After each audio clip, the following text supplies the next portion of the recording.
గత సీజన్లో sun Risers Hyderabad తమ ఆధిపత్యాన్ని కొనసాగిన సంగతి తెలిసిందే. తాజాగా ఐపీఎల్ 2025లోనూ అదే దూకుడుతో బ్యాటింగ్ చేస్తుంది. రాజస్థాన్ రాయల్స్తో జరుగుతున్న ఐపీఎల్ 2025 మ్యాచ్లో మరో భారీ మైలురాయిని చేరుకుని సత్తా చాటింది.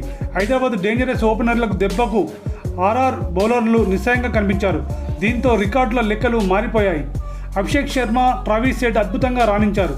బౌండరీలు బాదేందుకు ఇద్దరూ పోటీపడ్డారు. ఈ జోడీ 19 బంతుల్లో 45 పరుగులు జోడించారు. అభిషేక్ భారీ షాట్ ఆడే క్రమంలో పెవిలియన్ చేరాడు. తొలి వికెట్ పడిన తర్వాత ఎడ్డికి తోడైన ఇషాన్ కిషన్ పరుగుల వేగాన్ని ఏమాత్రం తగ్గించలేదు. ఈ క్రమంలో 6 ఓవర్లలో 94 పరుగులు సాధించింది. సెంచరీకి జస్ట్ 6 పరుగుల దూరంలో నిలిచింది. ఇది ఐపీఎల్ చరిత్రలో 5వ అత్యధిక పవర్ ప్లే స్కోరుగా నిలిచింది. గత సీజన్లో నైట్ రైడర్స్పై పంజాబ్ కింగ్స్ నెలకొల్పిన 93/1 రికార్డును బద్దలు కొట్టింది.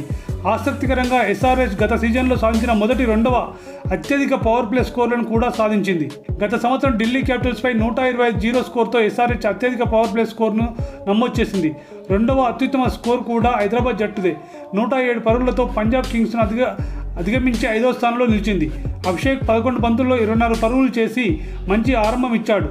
ఎడ్ తన అత్యుత్తమ ప్రదర్శనతో 31 బంతుల్లో 67 పరుగులు చేశాడు. కానీ తుషార్ దేశ్పాండే అతన్ని అవుట్ చేశాడు.